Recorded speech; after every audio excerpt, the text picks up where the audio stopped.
El doctor Juan Antonio López Benedi, escritor, terapeuta y conferenciante internacional, se sube nuevamente a nuestros vagones porque vuelve a ser noticia. Último libro, El Código de las Emociones. Buenas noches, Juan Antonio. Hola, buenas noches. ¿Cómo estás? Te doy las gracias por estar otra vez en nuestro tren de las emociones. Y me gustaría que habláramos un poquito del nuevo libro, que además va muy bien con el programa y con el viaje. El Código de las Emociones. Qué bonito suena. ¿Hay realmente un código? Pues sí, hay un código que yo llevo estudiando mucho tiempo y aplicando hasta que lo he ido concretando con una metodología más precisa. Y el Código de las Emociones se caracteriza porque no tiene una estructura tan fija como los pensamientos racionales, sino que es más dinámico, es más interactivo. Entonces ahí está su peculiaridad. Pero no obstante, sí tiene un código preciso con el que se puede dialogar y de hecho lo hacemos. Nosotros dialogamos con nuestras emociones y desde nuestras emociones a través de 3 elementos fundamentales, que son nuestros gestos, nuestra imaginación y nuestros tonos de voz. Y con esos elementos, pues podemos, en realidad estamos dialogando constantemente desde nuestro estado emocional con el entorno, pero la mayor parte de las veces de manera no consciente.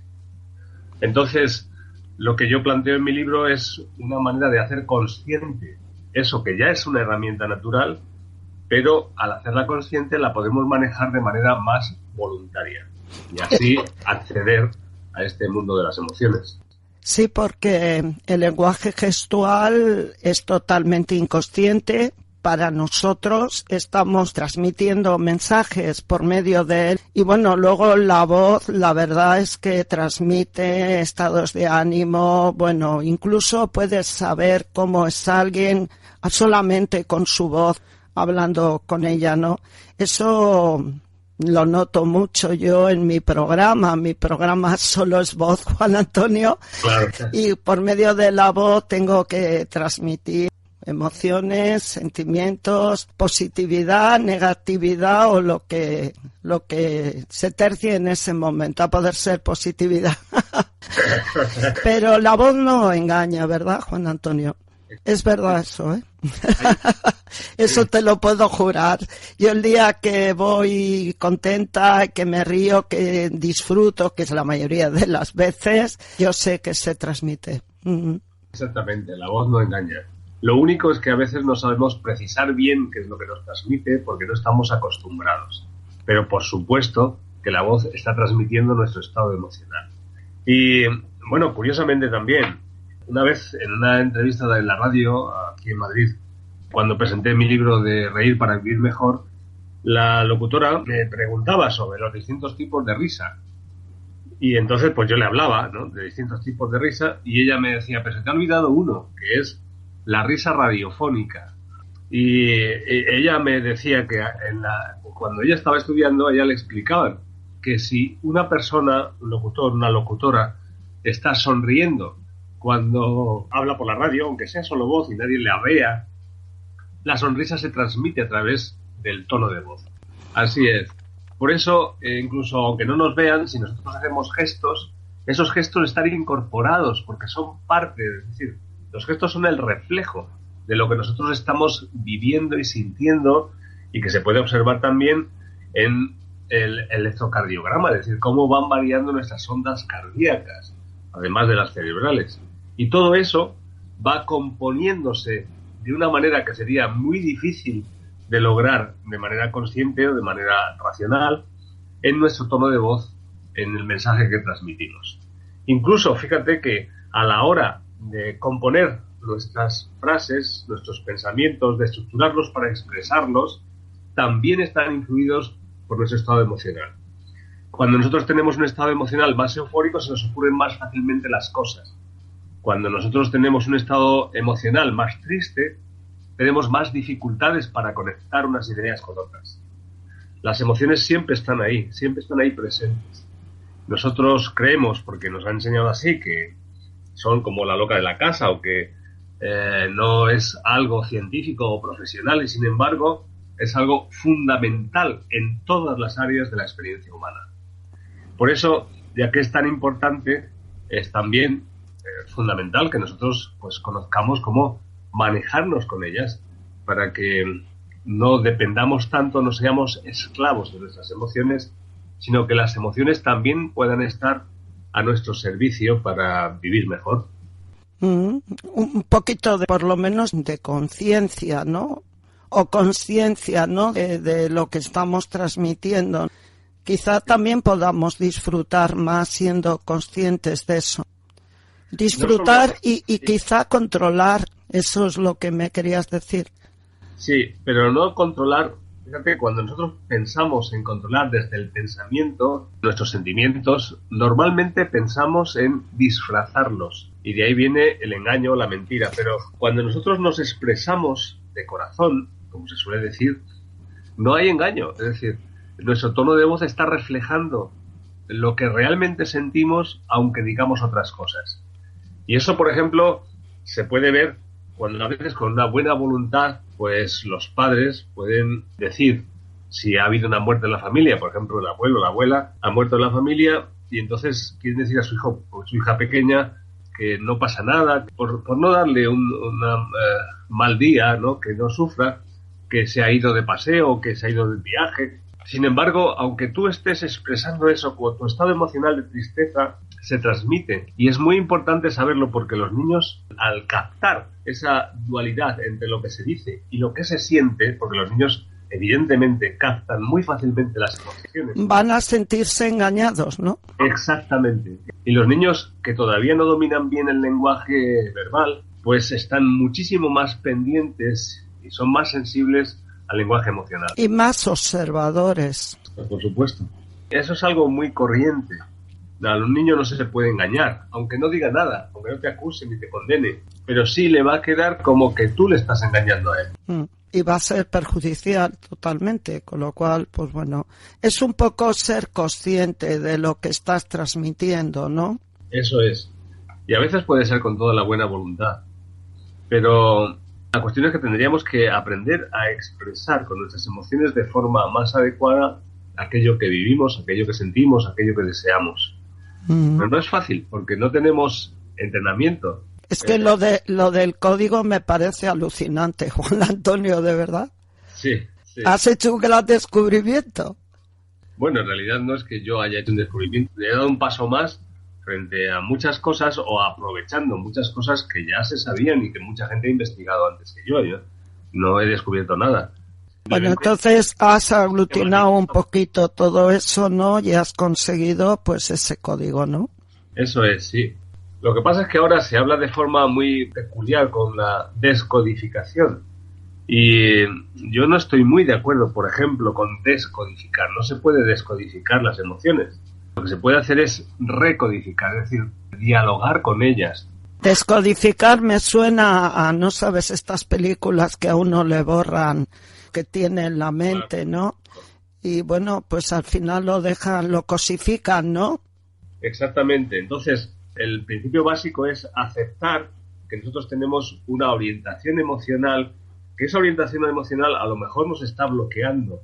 Y entonces tenemos que dialogar con ese proceso, respetándonos a nosotros mismos o respetando a otras personas, para transformarlo y ponerlo en el punto que sea más adecuado para cada uno, para las personas, para nosotros mismos y para los demás. Pero cuando queremos descodificar, ya estamos juzgando que hay algo malo y entonces entramos en una lucha que termina generando un tipo de violencia. Esa es mi opinión particular. Sí, claro, entonces estás pensando que todo es malo. O bueno, aunque hay muchas partes que son malas, igual resulta que no hay que borrarlas, sino como tú dices muy bien, dialogar con. Exactamente, pero fíjate, el juicio de bueno o malo no es emocional. El juicio de bueno o malo es pensamiento. Y social, ¿no? También. Por supuesto, a través del pensamiento nosotros somos influidos por los juicios de bueno y malo que recibimos de la sociedad. Pero para dialogar con las emociones no hay planteamiento de juicio, no juzgamos las emociones. Las emociones simplemente se viven. Y lo que hacemos es como bailar con ellas, es decir, danzar. Y si hay desequilibrio por un lado, buscar cómo compensar, igual que haríamos en la danza o bailando, buscar cómo reequilibrar el peso del cuerpo para no caernos. Pero no es que hagamos cosas malas. Cuando nosotros, fíjate, incluso cuando estamos bailando, si nosotros nos ponemos a pensar que estamos bailando mal, inmediatamente ya dejamos de bailar, no podemos bailar. Porque ese sentimiento de juicio interno nos paraliza. Exactamente, nos impide bailar. El baile tiene que ser algo espontáneo, porque las emociones son espontáneas. Y esta es la parte básica de este sentido del código. Es una visión distinta a lo que suelen ser los códigos mentales. Por eso no se trata de quitar ningún código ni juzgarlo como malo, sino aceptar que el código que nosotros tenemos o nuestra forma de codificar las cosas o de dar sentido a las cosas es algo natural, lo hacemos constantemente y lo único que hay que hacer es dialogar para dirigirlo, como a un árbol también, si una rama se está torciendo, pues darle un punto de apoyo para que esa rama crezca en la dirección adecuada, pero sin que tengamos que generar ningún tipo de violencia o ir en contra de ninguno de nuestros procesos naturales. Porque además esa emoción nace de tu ser interno y de tu esencia, con lo cual borrarlo de un plumazo pues es antinatural. Exactamente, es que cuando nosotros pensamos en borrar, en realidad lo que hacemos es reprimir. Y ahí no se elimina, sino que simplemente se oculta. Y cuando nosotros ocultamos reprimiendo una emoción o un proceso que hemos juzgado como malo, pues entonces genera una serie de problemas y ahí se derivan muchas patologías. Precisamente cuando nosotros estamos juzgando continuamente nuestras conductas, nuestros impulsos, nuestras pasiones, nuestros deseos, reprimimos para poder tener un comportamiento socialmente aceptable y ahí ese impulso reprimido es el que luego nos causa dificultades. Somatizaciones, Juan Antonio, problemas de ansiedad. Así es. Por lo tanto, yo entiendo, esa es mi propuesta, dejar a un lado ese sentido de juicio sobre que hay emociones buenas o malas y empezar a entender que todo lo que fluye en nosotros tiene un sentido. Y lo que tenemos que hacer es dialogar con ese sentido para componerlo de la manera más inteligente posible o de la manera que sea más constructiva para nosotros mismos y para el entorno. Oye, ¿y la interpretación de los sueños es anterior al de regresiones que también compré en Orio la última vez que estuviste ahí? Pero a mí me gustaría hablar un poco primero de la interpretación de los sueños. Hay muchos libros de interpretación de los sueños. ¿Qué tiene el del doctor López Benedi diferente o más original con relación a todo eso que hay en el mercado? Bueno, pues mira, la parte fundamental está en que muchos de los libros de interpretación de sueños se basan en creencias populares.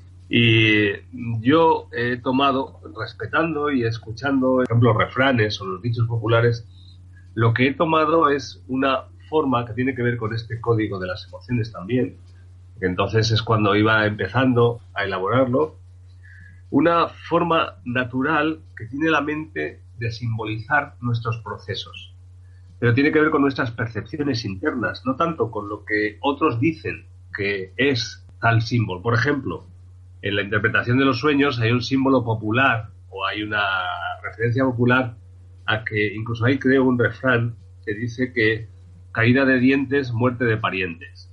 Y mira, nunca lo había oído, pero... Eso es, claro, como es un refrán popular y además rima, pues la gente se lo toma como que es de verdad. Cuando sueñas con eso, ¿se va a morir alguien? Eso es lo que piensa mucha gente, pero entiendo que es incorrecto.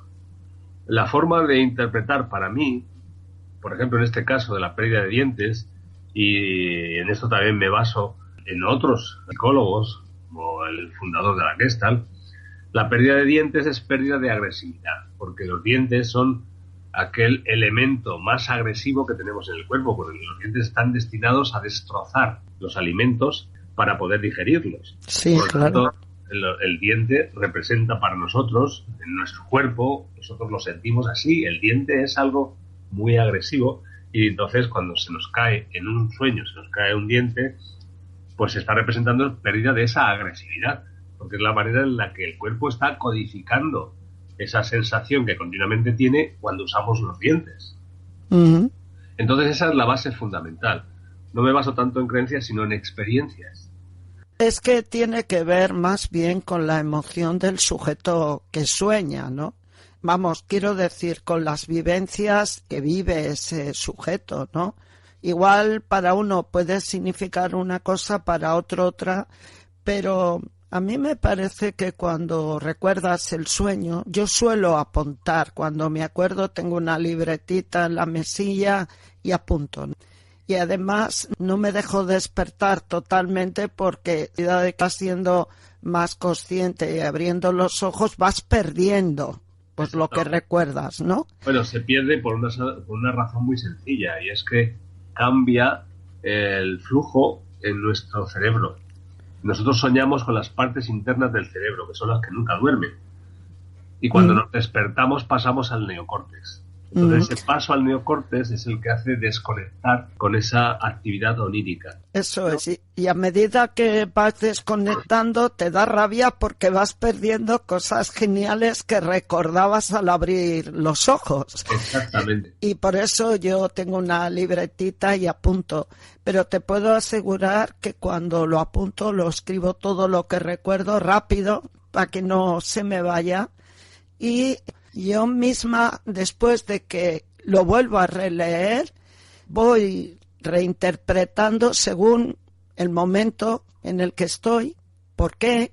Incluso me ha pasado otra cosa. A veces lo he releído después de tiempo y sigo interpretando todavía más cosas. Claro, claro.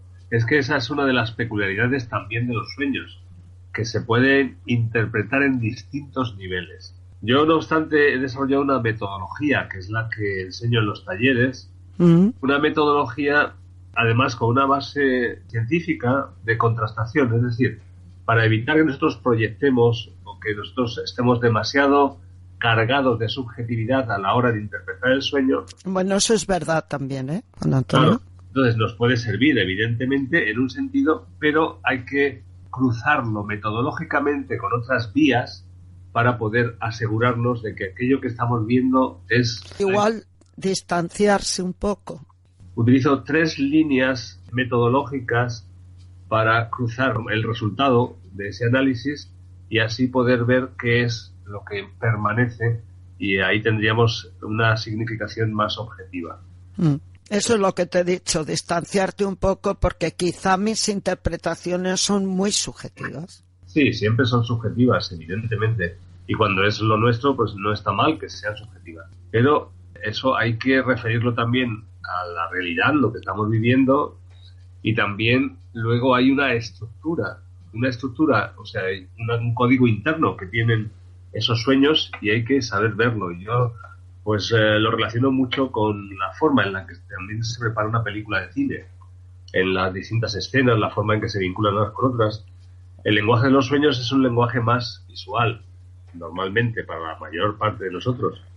Y por eso el cine es un referente técnico que nos ayuda a contemplar cómo se desarrolla ese lenguaje visual.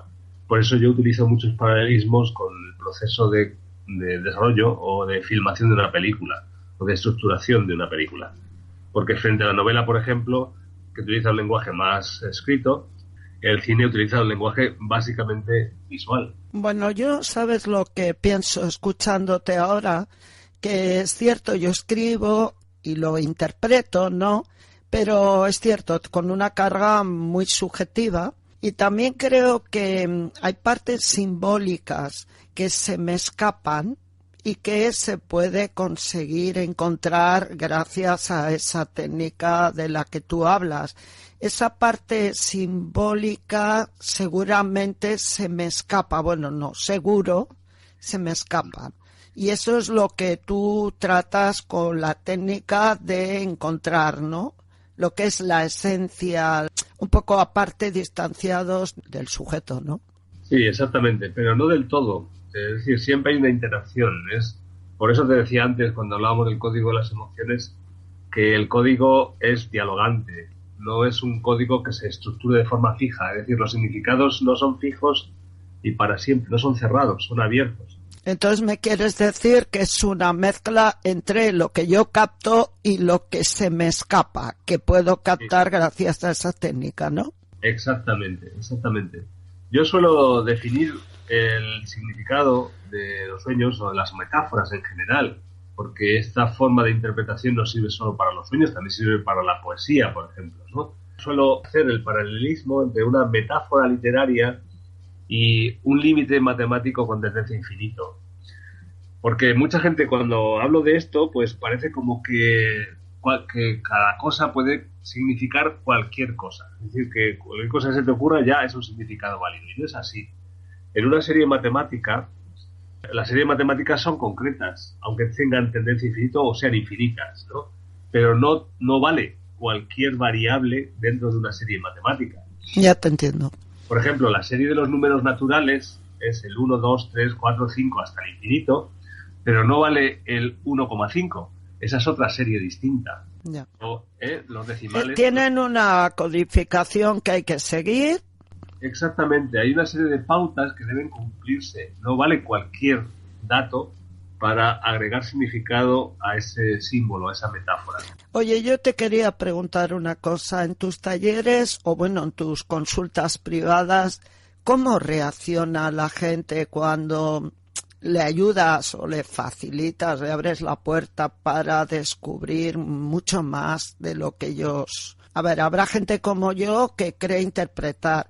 Te habrás encontrado con gente que no tiene ni idea qué significa el sueño, ¿no? También, ¿no? Claro. ¿Y cómo reacciona la gente cuando hay una manera o un método de empezarlo a ver claro? Bueno, realmente ese es uno de los comprobantes. Cuando tú has interpretado bien un sueño, lo que se te genera de forma natural es una sensación de satisfacción y de claridad. Entonces, el resultado de la gente que acude a los talleres o las consultas cuando hacemos una interpretación correcta es de gratitud, porque entienden algo que antes no entendían. Es como si se hubiera encendido la luz. De repente encajan todas las piezas del puzzle que a veces, dependiendo del sueño, pues podían tener ningún sentido. Pero de repente encajan y aclaran una situación de su propia vida. Después de haber descifrado eso, ese método también les va a servir para descifrar en el futuro otros sueños, ¿no? Claro, exactamente. La cuestión es que es una metodología compleja. Yo lo explico de la forma más sencilla posible, pero evidentemente tiene su complejidad. Y como cualquier metodología científica, pues también requiere del uso y la experiencia. Práctica, ¿no? Exactamente. Explicarlo de forma correcta. Entonces, el decir en qué consiste el método no es tan complicado como luego aplicarlo. Porque ahí es igual que cuando estamos aprendiendo matemáticas, ya que me he referido antes a las matemáticas, ¿no? Pues te pueden explicar cómo se resuelve un problema de matemáticas. Cuando te has referido a las matemáticas, ¿sabes lo que he pensado? Que los compañeros de viaje iban a decir, uff, ¿a qué nivel, en qué nivel está hablando este señor? Esto se pone ya difícil y complicado. Pero bueno, no, luego lo has arreglado con las frases siguientes. Pero fíjate que las matemáticas, la matemática del infinito, es decir, el cálculo infinitesimal, que lo inventaron simultáneamente Leibniz y Newton, pues Leibniz se lo planteó como una forma de demostrar la existencia de Dios, es decir, demostrar la existencia del infinito. Sí. Porque cuando tú te refieres a algo que es puramente emocional o devocional, es muy difícil hablar de ello científicamente. Y esa fue una de las razones, es decir, las matemáticas han estado al servicio de otro tipo de intuiciones, de vivencias o de percepciones para poder estructurar esas vivencias con una fórmula un poco más objetiva o claramente objetiva. Y eso ayudó, por eso yo he utilizado este mismo planteamiento de Leibniz de la visión de las series infinitas para entender lo que es una metáfora que tiene significados abiertos, que a lo mejor no son infinitos, evidentemente, pero sí hay muchos significados frente a lo que es un concepto que suele tener una significación cerrada, es decir, una palabra significa una cosa muy concreta, porque si significara muchas nos volveríamos locos a la hora de hablar. Bueno, pues una metáfora evoca muchísimas cosas. Bueno, es que el sueño siempre es metafórico. Exactamente, y por eso esa tendencia a tener muchos significados no quiere decir que cualquier cosa valga. Exactamente. Y eso es lo que nos ayuda a entender bien, por ejemplo, la comprensión de lo que son las series infinitas o los números infinitamente grande o infinitamente pequeño. Es algo concreto y determinado, que se puede además sumar, restar, multiplicar, dividir, comparar los infinitos. Y eso es lo fabuloso que planteó Leibniz. Y él lo hacía para poder dialogar sobre la existencia de Dios. Bueno, que al final se puede aplicar a distintos problemas. Exactamente. Oye, yo quisiera hablar ahora de las regresiones. Me he leído tu libro y me ha encantado porque los casos que presentas son muy reales y muy instructivos, y me gusta la manera que tiene el libro de introducir a base de casos, ¿no? ¿Cómo concibe el doctor López Benedi la regresión a vidas pasadas, a tu propia vida, a otras etapas anteriores, o cómo? Claro, bueno, mira, mi formación es en filosofía, mi formación académica, en filosofía, en psicología y en educación. Entonces, pues para mí es importante el planteamiento pedagógico y luego también que las ideas o la teoría que planteemos sea congruente, esté bien fundamentada. Y por eso quizás es lo que percibes en el libro.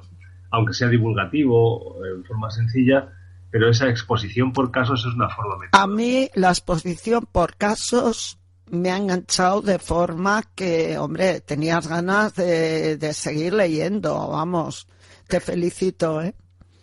Sí, bueno, pero de todas formas tiene una reflexión, es decir, no es simplemente una exposición aleatoria, es decir, libre. No, eso está claro, está además enseñando a través de los ejemplos, por supuesto.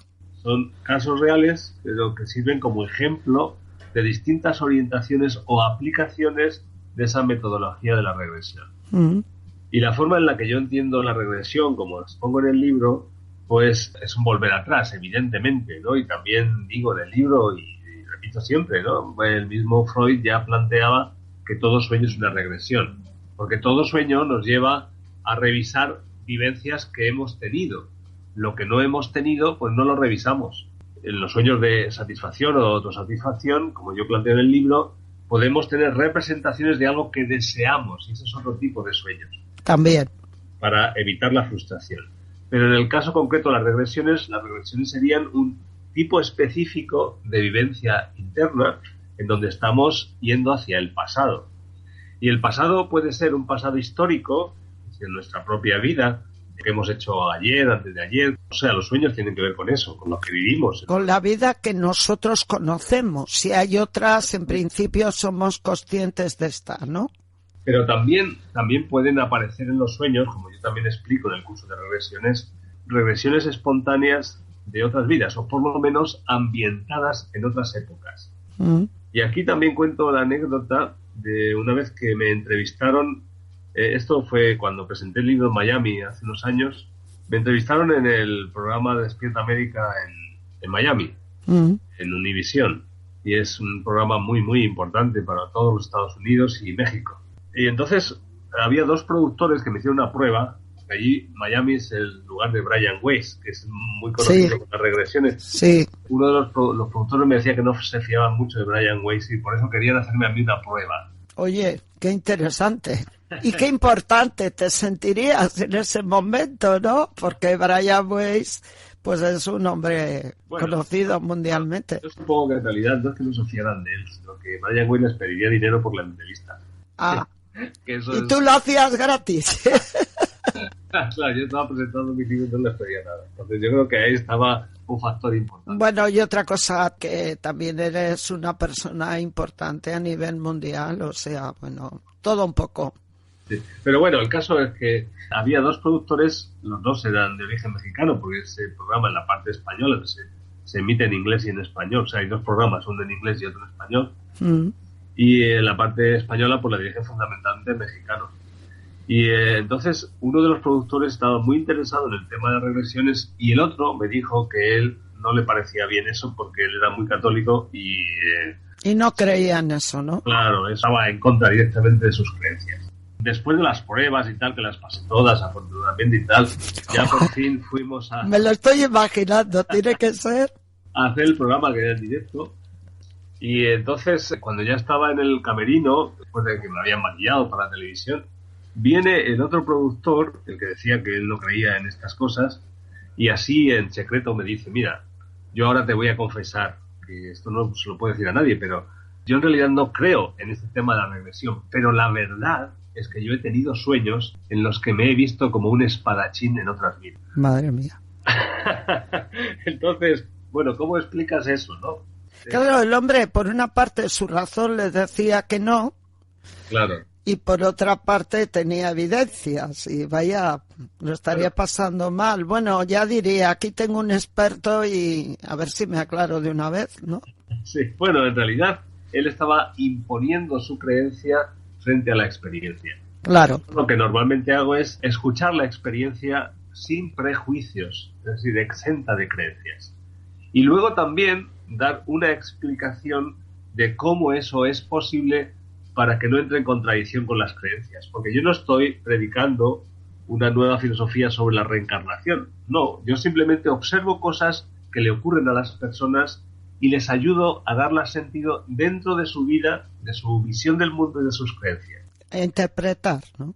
Exactamente. Entonces, por eso yo soy también muy cuidadoso a la hora de hablar de las regresiones y yo no afirmo que las regresiones sean evidencia de reencarnación, sino que es simplemente... Ni siquiera el doctor Bates, también en sus libros dice que él duda también, ¿eh? Claro, pero bueno, lo que sí se puede hacer, y eso es otra cosa que también digo en el libro y que yo he comprobado, es que se puede investigar con una metodología científica esas experiencias como si fueran hipótesis de trabajo y cruzarlas con datos históricos, a ver si, digamos, resisten la prueba. Y en algunos casos yo he tenido experiencias en donde eso se ha podido comprobar, es decir, aquello que se ha vivido en una regresión se ha podido comprobar históricamente de otra vida, de otro tiempo, de otras personas. Que pasó realmente, ¿no? Sí, que los datos son correctos. Cuando aparecen fechas... Oye, me he quedado con lo de las pruebas esas que te hicieron. Cuenta un poco, es que me has dejado. Bueno, ¿qué tipo de pruebas fueron esas? Fueron 3 tipos de pruebas, básicamente, y es, bueno, responder a unas preguntas, un cuestionario que escribiera cuál iba a ser mi planteamiento, cómo yo planteo ese tema de regresiones, y luego hacer una prueba en cámara. Si yo puedo hablar ante la cámara o no, porque también hay muchas personas que entienden de muchas cosas y que son grandes conocedores de muchos temas, pero que a la hora de hablar en público o a la hora de hablar ante una cámara pues se bloquean y les... No son comunicadores, ¿no? Exactamente. Me estoy acordando de profesores míos universitarios, eminencias, que escribían libros y todo, pero luego no transmitían en las clases, ¿eh? Exactamente, es que no es evidente que tener conocimiento te permita transmitirlo. Por eso yo también he hecho cursos de comunicación para investigadores y científicos sobre todo. Pues eso es genial, porque qué pena, ¿no? Que alguien tenga unos conocimientos y no pueda compartirlos. Pero ¿sabes por qué no puede? Porque los conocimientos normalmente son racionales.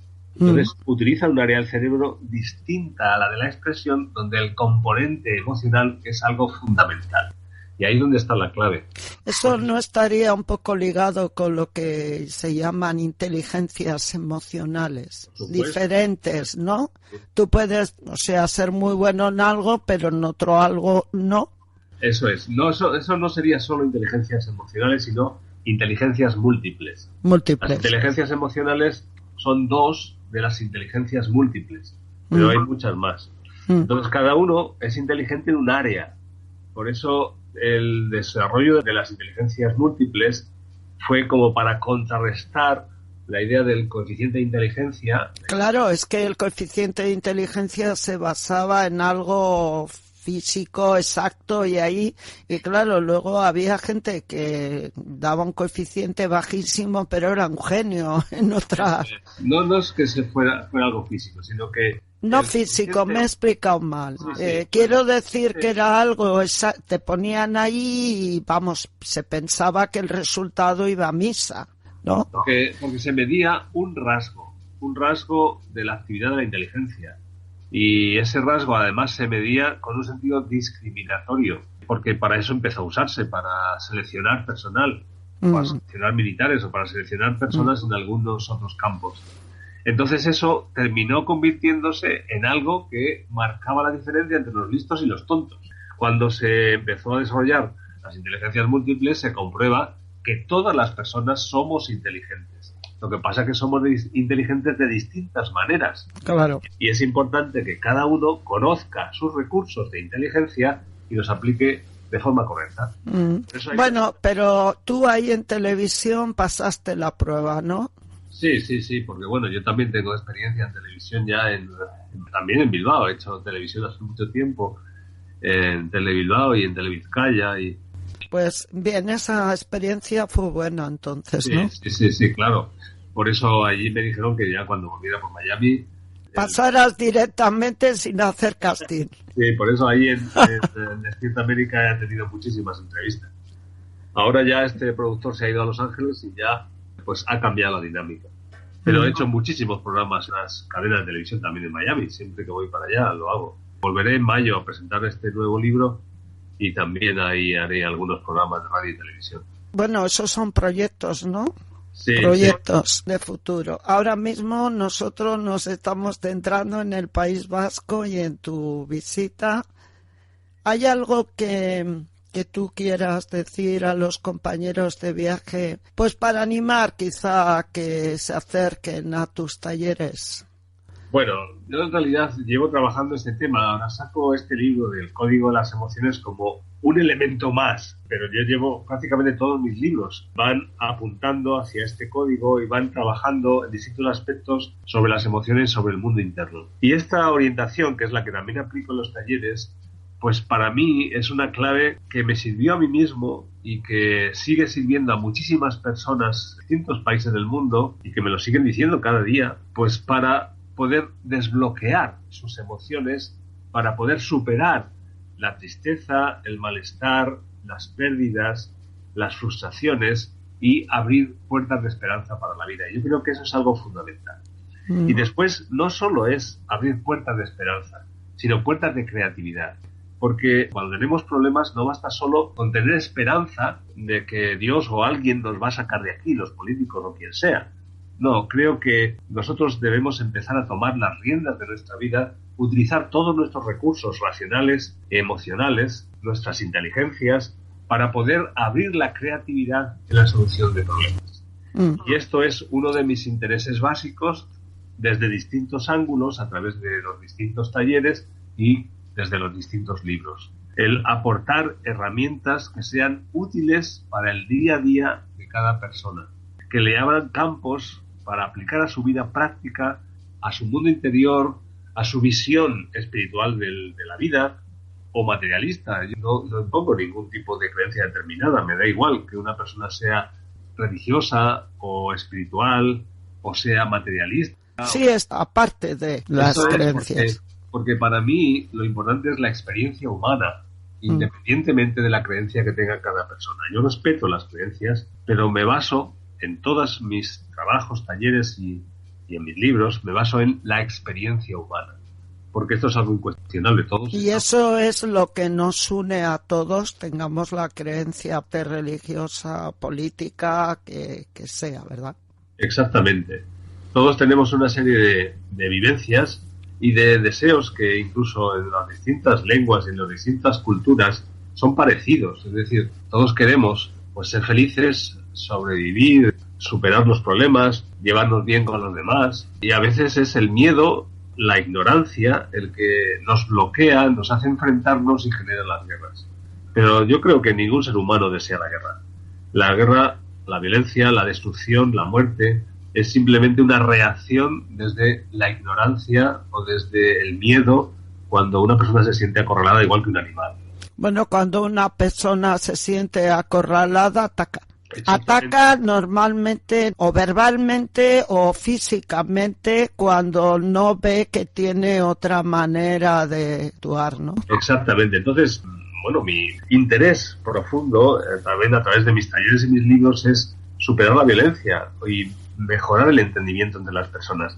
Porque cuando hay más conocimiento de nosotros mismos y de los demás, pues ya no nos acorralamos tanto. Podemos superar más fácilmente el miedo. Abrimos recursos de inteligencia que a través de la creatividad nos ayudan a encontrar soluciones. Claro, entonces tú me estás diciendo que tus talleres, tus libros, son la llave para abrir puertas que pueden llevarnos al entendimiento con otros seres humanos y a entendernos también a nosotros mismos, ¿verdad? En cierta forma simbólica, a construir el paraíso. Qué bien, eso ha sonado genial, ¿eh?